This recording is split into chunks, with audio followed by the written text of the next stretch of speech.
If I had to start my mortgage business from scratch today in 2026, knowing everything I know now, I would do three things completely different. And honestly, most mortgage brokers are still doing it the old way. So, in this video, whether you're brand new or you've been in the game for a while, these three things could completely change the trajectory of your business. So, with that being said, let's get right into it. So, the first thing we're going to do is we're going to replace the phone call with a video call.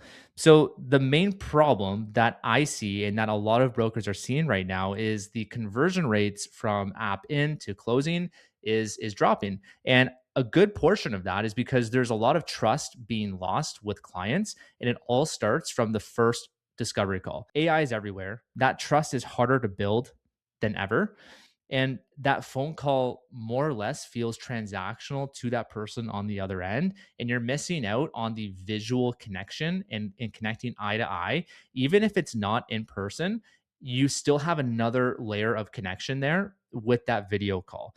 And I've tested this personally in my business over the last couple months, and it's making a huge difference. And I could, even after that discovery call, I've felt more of that connection on my end. So I can only imagine the client has felt that as well. And the fix is, what you're going to do is you're going to switch that discovery call to that video call, either using Zoom, Google Meet, or Microsoft Teams, whatever your platform is. For me, I'm a big Google guy, so it's very easy to integrate Google Meet. Like I already said, that instant credibility, especially if you're getting a lot of your leads online with social media. I found that a lot of the times when I would hop on discovery calls, not a lot, but there's enough people saying, "Hey, I'm glad we've connected. I actually thought you were a bot. I wasn't sure if you were real."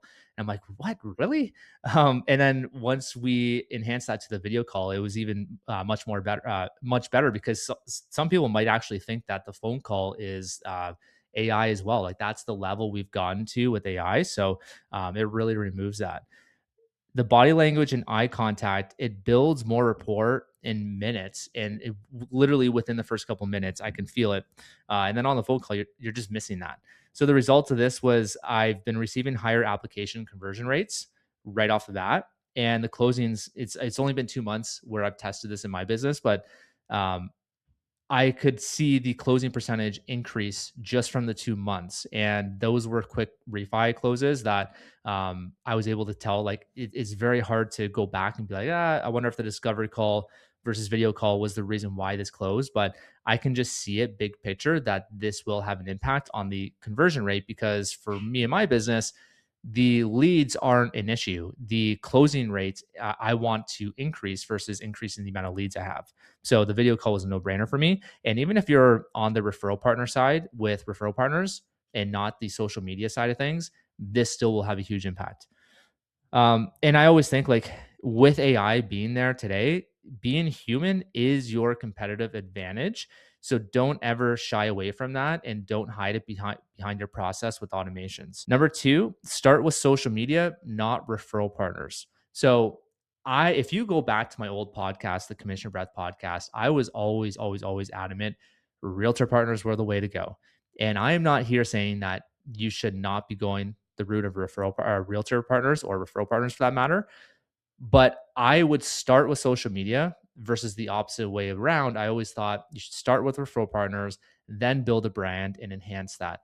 Versus today, with what I know and I've seen the other side of things, I would start with the social media game, build that brand, because it's going to be much easier to book that call with the referral partner. So the old way was you would create a list of realtors, whether it was through your network, through asking past clients, or building that triangle of trust. There's a bunch of different techniques and tips on how to do that. That still works, but it's much harder to get across to that other referral partner after the meeting to actually start getting the leads coming in. Sure, you might be able to book the call, but you don't have that much credibility yet, especially if you're just starting out.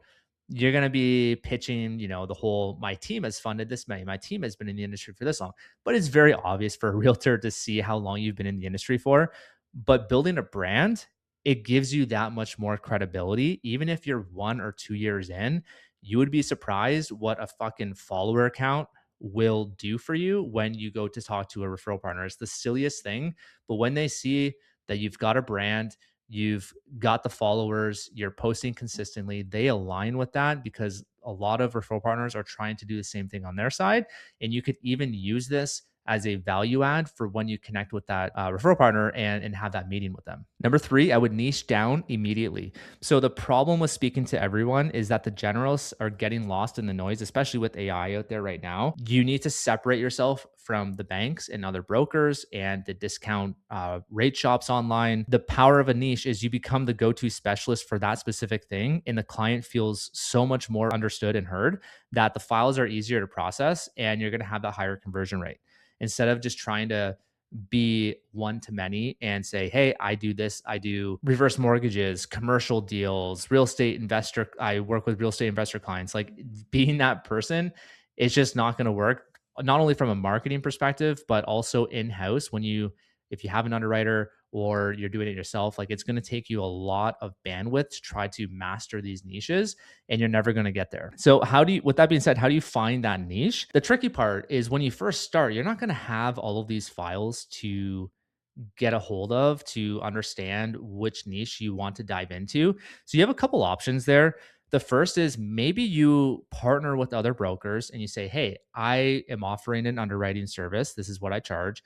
And you go underwrite for brokers. It's not unheard of to do this. A lot of people get their experience through working with other brokers and their files. And that way you get your hands on some files and you pretty quickly understand like who you want to work with. Now, I wouldn't do this for a month or two and kind of screw over the other broker. You would probably want to do this for a good while to have that mutual benefit between the two of you, but that's a really good way to do it. And if you don't want to go that route and you're just like, you know what, Tom, I just want to build my business and go all in, then talk to other brokers and see what they love and what the pros and cons are with each niche. So for example, we have some agents on our team that are all in on private business.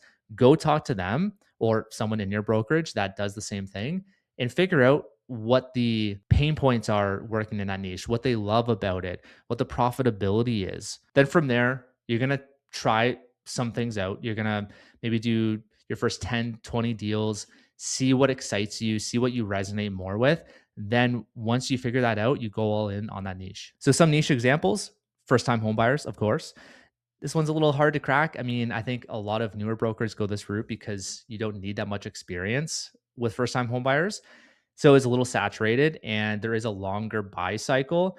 But the benefit is that they are willing to stick with you for the most part. A lot of first time home buyers that I've worked with are pretty, I don't want to say they're all loyal, but a lot of the times they rely on you for that educational piece that they're not really shopping around too much. Some people may have had different experiences, but that's been my overall experience. And a lot of the times I felt fulfilled helping first time home buyers, but I would never use that from a marketing perspective to niche down on that. I would still work with them if they came into my orbit. Because of course, if you're going the referral partner route, you're going to have a lot of first time home buyers if you're partnering up with realtors. So again, don't try to avoid it if it's not your niche. I would still let them come in if you're in the A space, but that's my perspective. Self-employed borrowers, this one's a no-brainer. It's the market share overall in the B and private space is growing over time. So that would be one of the top ones I would look into. Advanced strategies. If you follow me on social media, you obviously know that I'm big on that. New to Canada, reverse investors. Here's a whole list here. There's more niches than this, but here's just some general examples. So the first thing I would do is I would switch my discovery calls to video calls right away. It's very easy to do. It takes you less than an hour to set up the process. The second thing, instead of just going the referral partner route and pitching them cold, trying to build that triangle of trust, do it in a way where you're building your brand simultaneously and it's going to make your outreaches much more effective. So double down on social first, then do your outreaches, whether that's through DMs, whether you call them. They're going to recognize your name if you're in the local market and you're posting consistently. It's going to be a lot easier for you. Then from there, don't speak to everyone. You got to own your lane, own your niche, be that guy, be that gal, and it's going to resonate a lot with that person on the other end.